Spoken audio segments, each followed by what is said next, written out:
Assalamualaikum warahmatullahi wabarakatuh. Selamat pagi anak-anak. Perkenalkan, di sini Ibu Nia dan Ibu Naimatul Ummah akan menyampaikan sebuah materi mengenai Fathul Mekkah. Oke. Sebelumnya Ibu mau tanya, apakah sebelumnya anak-anak sudah tahu apa itu Fathul Mekkah? Belum ya. Oke. Di sini Ibu akan menjelaskan yaitu mengenai kronologi terjadinya peristiwa Fathul Mekkah. Oke. Peristiwa Fathul Mekkah itu atau pembukaan kota Mekkah dilakukan dan terjadi ketika kaum Quraisy dan kaum umat Islam saling mengadakan sebuah perjanjian. Perjanjian itu disebut atau dinamakan dengan perjanjian Hudaybiyah. Oke, sampai di sini apakah jelas? Jelas, alhamdulillah. Oke, kalau jelas langsung Ibu lanjut ke berikutnya. Setelah perjanjian ini terjadi ya, namun perjanjian itu tidak akan bertahan lama anak-anak. Karena apa? Karena kaum Quraisy mengingkari perjanjian tersebut. Biasalah yang kita kenal kaum Quraisy memang sebuah kaum yang menentang apapun gitu, termasuk apalagi sama umat muslim. Jangankan sama umat muslim ya, sama Nabi Muhammad pun dahulu juga seperti itu ya. Kemudian ya, dari pengingkaran perjanjian tersebutlah kota Mekkah diserang oleh Bani Bakr yang bersekutu dengan kaum Quraisy. Jadi setelah kaum Quraisy tersebut itu membatalkan perjanjian Hudaybiyah tadi, langsunglah kaum Quraisy tersebut membentuk persekutuan dengan Bani Bakr yang ditujukan untuk menyerang kaum muslim. Nah, peristiwa itu tadi antara kaum Quraisy dengan kaum muslim itu dinamakan peristiwa Fathul Mekkah. Begitu anak-anak. Apakah sudah paham? Alhamdulillah sudah paham ya anak-anak. Oke. Setelah terjadinya peristiwa Fathul Mekkah, dari tahun ke tahun alhamdulillah dakwah Islam di seluruh Nusantara itu semakin berkembang. Kemudian terlibat juga sebuah raja-raja yang ikut dalam dakwah Islam, seperti Raja Heraklius, yaitu penguasa Bizantium, Raja Mukaukis, yaitu Raja Mesir, Raja Kisra, yaitu Raja Persia, Raja Najasyi, yaitu Raja Ethiopia, dan raja-raja yang selanjutnya nanti juga akan bersekutu dan ikut dakwah Islam ke Nusantara. Seperti itu anak-anak. Setelah kejadian kaum Quraisy bersekutu dengan Bani Bakr, setelah kejadian itu juga Nabi Muhammad itu tidak tinggal diam. Beliau langsung mengumpulkan pasukan untuk segera bersiap-siap untuk melawan kaum kafir Quraisy tersebut. Nah, dalam hal itu ada salah satu sahabat Nabi Muhammad yang berkhianat, yaitu namanya Habib bin Balta'ah. Karena kenapa dia berkhianat? Berkhianatnya dia mengirimkan sebuah surat kepada seorang wanita, yaitu seorang kepercayaannya, untuk menyampaikan rencana peperangan dari Nabi Muhammad kepada kaum kafir Quraisy. Namun anak-anak, Sebelum hal itu terjadi, alhamdulillah Nabi Muhammad sudah mengetahui tersebut dan segera mendapatkan surat itu kembali. Jadi untungnya surat itu tidak sampai ke tangan Quraisy dan belum sampai. Setelah itu Nabi Muhammad sudah mengumpulkan pasukan sejumlah 1.000 tentara, kemudian membaginya menjadi 4 divisi. Divisi pertama itu dipimpin oleh Zubair bin Awam yang diperintahkan Nabi Muhammad untuk memasuki kawasan Makkah sebelah utara. Yang kedua ada divisi yang dipimpin oleh Khalid bin Walid yang diperintahkan Nabi Muhammad untuk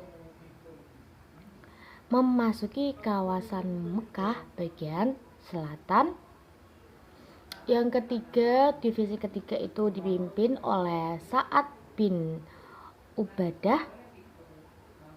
Namun Nabi Muhammad mengganti Sa'ad bin Ubadah dengan Qais bin Sa'ad untuk memasuki kawasan Makkah sebelah barat. Oke. Yang keempat ada Abu Ubaidah bin Jarrah. Oke.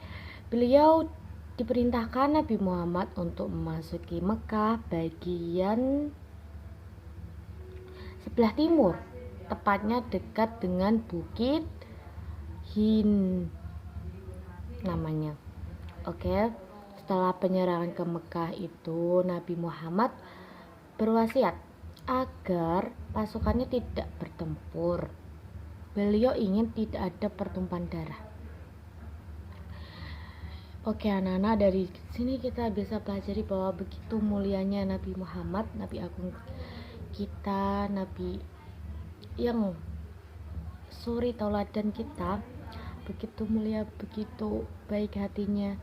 Padahal beliau sudah dikhianatin, sudah dicaci maki, bahkan beliau sudah diajak berperang, tapi beliau tetap tidak mau menumpahkan dan tidak mau adanya terjadi pertumpahan darah. Subhanallah. Oke. Beliau memerintahkan untuk memerangi orang tersebut, ya, kecuali keadaan yang terpaksa. Jadi kalau sudah terpepet atau benar-benar nyawanya dalam bahaya, itu barulah kita boleh menyerang dan memerangi orang tersebut. Yang satu itu ada Ikrinah bin Abu Jahal, yaitu orang yang selalu menghalangi dakwah Nabi Muhammad di kota Mekah. Yang kedua ada Wahyu bin Hub dari Hindun binti Utbah. Yang ketiga ada Abdullah bin Khattal, seorang murtad yang pernah membunuh mantan budaknya. Yang keempat ada Mihyas bin Suhabah, yaitu seorang murtad yang pernah membunuh saudaranya. Yang kelima ada Habar bin Al-Awad, orang yang pernah mencelakai Zainab bin Muhammad ketika berhijrah. Yang keenam ada Ka'ab bin Zuhair, seorang pujangga yang sering menghina Nabi Muhammad Sallallahu Alaihi Wasallam melalui syair-syairnya. Yang ketujuh Abdullah bin Sa'ad bin Abu Sard, saudara sesusuan Utsman bin Affan.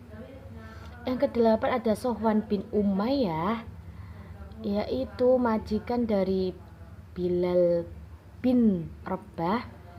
Dan ada Hindun binti Utbah, yaitu seorang wanita yang kejam. Yang terakhir ada Hindun binti Huwa. Terakhir ada Huwairits bin Nukhais, yaitu orang yang pernah menyelakai Fatimah dan Ummu Kulthum. Oke, itu adalah orang-orang yang terpaksa harus diperangi.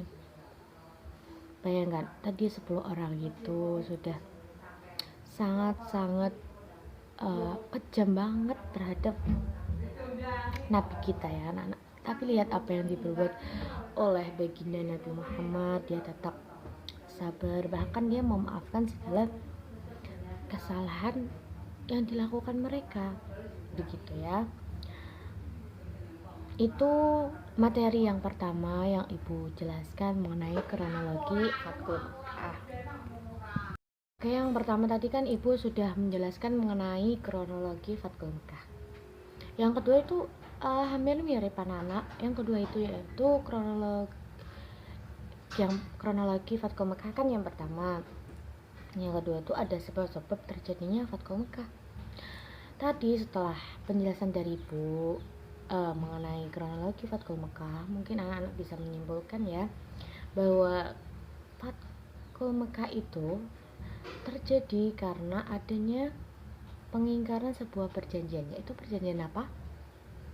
Hudzaibiyah. Oke, betul sekali, perjanjian itu yang diingkari oleh kaum kafir Quraisy yang kemudian akan menyebabkan sebuah peperangan, yaitu antara kaum kafir Quraisy yang dibantu dengan Bani Bakar dan umat Islam yang didampingi oleh Nabi Muhammad dan para sahabat-sahabatnya Nabi Muhammad yang lain. Seperti itu ya.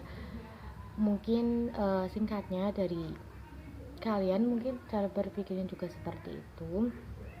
Itu juga sudah benar menurut ibu, tapi akan lebih baiknya lagi jika ditambahin itu alasan yang pertama ya, sebab terjadinya karena pengingkaran perjanjian. Kedua, karena adanya pengkhianatan yang dilakukan tadi sahabat Nabi Muhammad. Terus yang ketiga, memang adanya persekutuan dari yang lain yang sama-sama membenci Nabi Muhammad dan ingin menyingkirkan Nabi Muhammad, dan beliau tidak akan diberikan jalan dakwah lagi untuk mengajarkan agama Islam di seluruh Nusantara, khususnya di kota Mekah. Seperti itu. Untuk selanjutnya akan dijelaskan oleh Ibu Naimatul Ummah. Dipersilakan. Baik, selanjutnya di sini saya akan menjelaskan tentang hikmah dari peristiwa Fathul Makkah. Nah, ada yang tahu nggak sih hikmahnya itu apa aja? Oke, hikmah yang dapat diambil dari peristiwa Fathul Makkah yaitu hikmah yang dapat dirasakan oleh umat Islam pada masa lalu hingga masa kini. Nah, adapun hikmah tersebut antara lain. Yang pertama yaitu kembalinya kedudukan Mekah sebagai tanah suci. Karena Mekah itu merupakan kota suci dari masa lalu hingga masa kini. Terus yang kedua yaitu menunjukkan kepada semua orang bahwa Mekah merupakan tanah haram. Nah, setiap orang itu dilarang untuk menumpahkan darah dan merusak tanaman di Mekah. Nah, yang ketiga yaitu dengan adanya Fathul Makkah, berhala yang ada di Mekah itu dapat dimusnahkan. Nah, dengan demikian Mekah itu bisa menjadi kota umat Islam. Terus yang keempat yaitu Fathul Makkah merupakan peristiwa penting yang dapat membuka hati semua orang. Nah, peristiwa ini itu telah menunjukkan bahwa kebatilan pasti akan kalah oleh kebenaran. Yang kelima yaitu Fathul Mekah telah membuktikan kehebatan akhlak Nabi Muhammad SAW. Beliau tidak memiliki rasa dendam terhadap orang-orang yang pernah menzoliminya.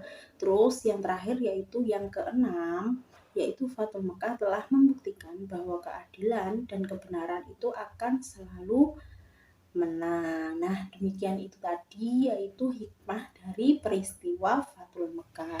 Nah, selanjutnya di sini saya akan menjelaskan tentang cara meneladani sifat Nabi Muhammad SAW dalam peristiwa Fathul Mekah.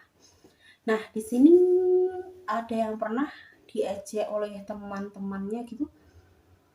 Nah, bagaimana perasaanmu saat temanmu itu mengejek kamu? Gimana perasaannya? Apakah kamu membenci temanmu? Apakah kamu menyimpan rasa dendam padanya? Nah, gini, simak ya penjelasannya. Kita sebagai seorang muslim yang baik, kamu yang tadi diejek oleh teman-teman itu tidak boleh membenci orang lain. Kamu tidak boleh memiliki rasa dendam terhadap orang-orang yang pernah menyakitimu. Kamu harus bisa memaafkan. Itu kuncinya. Nah, sebagaimana sikap Nabi Muhammad SAW terhadap umat atau kaum kafir Quraisy, sikap Nabi Muhammad SAW itu selalu pemaaf. Dapat dilihat dari peristiwa Fathul Mekah tadi. Nah, saat itu beliau selalu memaafkan orang-orang yang mau mengakui kesalahannya. Beliau juga akan memaafkan orang-orang yang bertaubat dan memeluk agama Islam. Contohnya ketika Abu Sufyan meminta perlindungan kepada Nabi Muhammad SAW, beliau pun melepaskannya. Padahal Abu Sufyan itu merupakan pemimpin dari kaum kafir Quraisy. Bahkan beliau juga membebaskan kaum kafir Quraisy ketika peristiwa Fathul Mekah terjadi. Nah, Nabi Muhammad SAW juga tidak memiliki rasa dendam kepada musuh-musuhnya itu. Nah, apabila Nabi Muhammad itu memiliki rasa dendam, beliau bisa saja membunuh musuhnya itu secara langsung, gitu kan. Namun, beliau itu tidak seperti itu. Karena beliau adalah makhluk ciptaan Allah yang paling mulia. Nah, oleh karena itu, kita harus meneladani sikap Nabi Muhammad SAW tadi, yaitu sikapnya tidak boleh memiliki rasa dendam, harus saling memaafkan, gitu ya. Sekian penjelasan dari materi peristiwa Fathul Mekah kali ini. Sekian, apabila ada kesalahan, saya mohon maaf yang sebesar-besarnya. Wabillahi taufiq wal hidayah wa ridho wal inayah. Wassalamualaikum warahmatullahi wabarakatuh.